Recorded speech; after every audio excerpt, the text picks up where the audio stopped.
kwa sasa zinazo operate ziko 29, lakini ifikapo Januari zinaongezeka shule 2 mpya ambazo zimekamilika kujengwa, shule ya sekondari Nyamori pamoja na shule ya ufundi iliyoko Kasange kule Nyarubanda. Kwa tutakuwa na shule 31 za serikali, lakini shule za private ziko shule 9. Shule hizi za serikali zimeongezeka kutoka shule 19 mwaka 2010 na kufikia sasa shule 31 mwaka 2025. Kwa maana kwamba kuna shule 12 zimeongezeka, hasa kwa kipindi cha uongozi wa mama yetu Samia Suluhu Hassan. Amefanya kazi kubwa kuongeza shule pamoja na miundombinu mbalimbali kwenye shule zetu za sekondari. Kwenye upande wa miundombinu imekuwa ikiongezeka pamoja na madawati. Kuanzia kipindi chake tumepata kupunguza kiasi kubwa cha mahitaji ya madawati, kwa sababu kila madarasa yalikuwa yanajengwa yalikuwa yanapunguza, lakini hata hivyo bado tunao upungufu. Kwa upande wa vyoo, kwa taarifa zetu inaonyesha tuna mahitaji ya matundu 661, lakini tunayo 426 na upungufu wa matundu 449. Wamesoma hapa maafisa elimu takwimu kuhusu upungufu mkubwa sana wa madawati shuleni. Tafsiri yake kwamba mpaka sasa hivi kuna watoto wetu wanakaa chini. Kama mmewasikia vizuri maafisa elimu wetu, upungufu kwa primary na sekondari ukijumlisha na viti na meza, tuna upungufu wa madawati 13926. 13926. Ukitafuta wastani walau wa shilingi 70,000 tu kwa kila dawati, unapata milioni 974. Uwezo wa halmashauri kwenye bajeti kwa mfano kama ya mwaka huu tumetenga milioni 50 kwa ajili ya madawati. Tafsiri yake nini? Ili uweze kutatua hiyo changamoto ya madawati unahitaji zaidi ya miaka 9, sio? Ili ukatatue tatizo la madawati kwenye halmashauri yetu ya wilaya ya Kigoma Kaskazini. Upande wa vyoo kwa mfano imetolewa, lakini msitizo utaweka kwenye madawati. Tuna upungufu wa matundu ya vyoo primary peke yake 1293, sekondari 249. Wastani wa tundu moja la choo kwa sasa ni kama milioni 1.8 kulijenga. Kwa hiyo ukipiga hesabu vizuri hapo, na ndio maana tunapata outbreak ya korela kwa maana ya kipindupindu na kadhalika. Ukipiga hesabu unahitaji bilioni 2 na milioni 739 ili ukatatue tatizo la vyoo kwenye taasisi zetu hizi za mashule. Bilioni 2 milioni 739. Mapato ya halmashauri kwenye miradi ya maendeleo 329 kwa mwaka. Bajeti yetu kama nilivyosema kwa upande wa madawati milioni 50. Sasa tukienda kwa njia ya kawaida hatutoboi. Na maelekezo ya viongozi wetu wakuu ni kwamba tuhakikishe kwamba tunakuwa na mazingira bora ya kujifunzia na kujifunzia. Kwamba hatutamani kuona kuna mtoto wa Kitanzania anakaa chini. Katika moja ya ahadi zangu ni kuhakikisha ninasimamia swala zima la elimu, kwa sababu elimu ndio kila kitu. Wengi tumefika hapa ni kwa sababu ya elimu.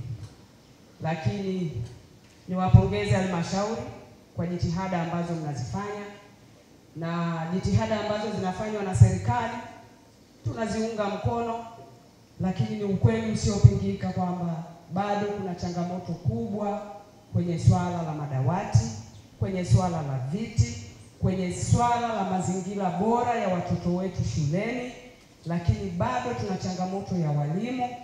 Kwa hiyo tunaendelea, na ninaamini kwa uwezo wa Mungu itafika muda hatutazungumzia tena changamoto ya madawati, changamoto ya viti, changamoto ya walimu. Kwa hiyo katika ahadi zangu niliwaahidi wana Kigoma Kaskazini kwamba swala la elimu, miaka yangu 5 ninamuomba Mungu anisaidie, sitamani kuona kuna mtoto anakaa chini. Katika shule nyingi ambazo nimepita wakati wa kampeni, kuna mazingira unafika, mimi kama mama na mzazi moyo wangu ulikuwa unaniuma sana kuona mazingira ambayo watoto wetu wanasoma, lakini nikasema hawastahili kusoma katika mazingira haya. Kwa hiyo mimi niseme jitihada hii naunga mkono kwa 100%, na ni kiu yangu kuona kwamba mpaka nafika 2030 kwa miaka 5 sitaona mtoto anakaa chini, sitaona mtoto anakwenda kwenye choo ambacho hakina maji, watoto wanaingia chooni kuna kinyesi. Ni hatari, na Kigoma ni moja ya maeneo ambayo tunapata magonjwa ya kipindupindu mara nyingi. Kwa hiyo watoto wetu wanakuwa wapo kwenye hatari ya kupata hata kipindupindu na kupoteza maisha.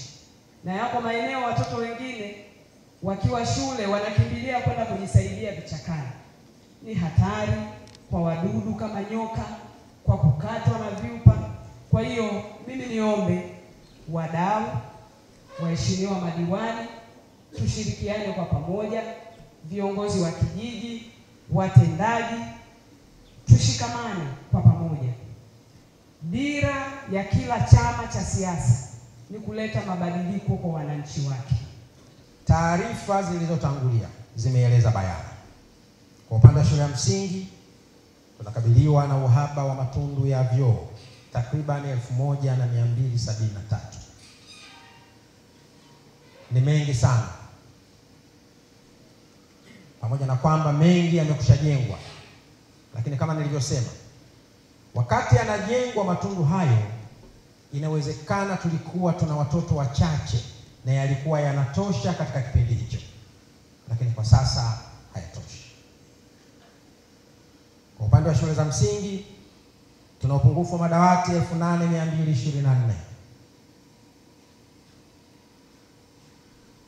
Kama nilivyosema, sasa hivi Mheshimiwa Rais anapoleta fedha, analeta fedha za ujenzi wa chumba cha darasa na madawati yake. Lakini madawati haya, kwanza, sio vitu vinavyodumu milele, lakini pili, tunaendelea kuongezeka. Kwa maana hiyo ni lazima tujielekeze kwa nguvu kubwa kukabiliana na upungufu unaojitokeza. Kwa upande wa elimu ya sekondari, kwenye upande wa matundu ya vyoo tunaambiwa tuna upungufu wa matundu 249, lakini tuna upungufu wa viti 2604 na meza 3098. Lazima kikao hiki itoe mchango wa mawazo na kutoka na maazimio yanayopimika ni kwa namna gani tunaweza kuondoa upungufu huo mkubwa wa miundombinu ya kukalia pamoja na vyoo vya wanafunzi wetu. Ndugu zangu, nitumie fursa hii kuwaomba sana wadau wa maendeleo, hususan waliopo hapa, mabenki, watu binafsi, ambapo ndani yake kuna wazazi, lakini makampuni na mashirika mbalimbali, ili yaweze kushiriki kikamilifu kutatua changamoto hii ya madawati na matundu ya vyoo. Ndugu zangu, nitoe pongezi kubwa kwa watu wa kata ya Matendo. Tuwapigie makofi.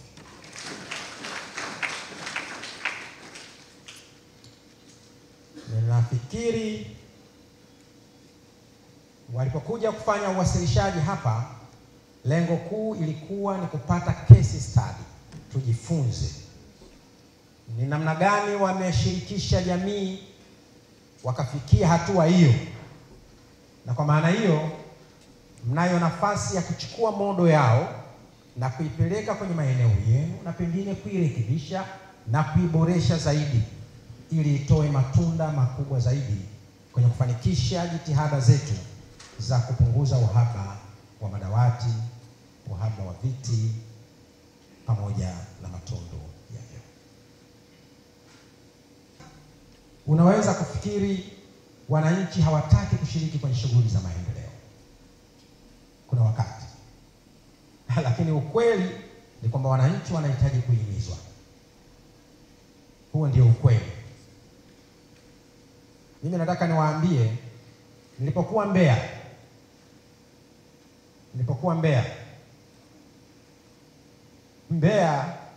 uhitaji kuwabembeleza wazazi kujitolea kwa ajili ya ujenzi wa miundombinu ya shule.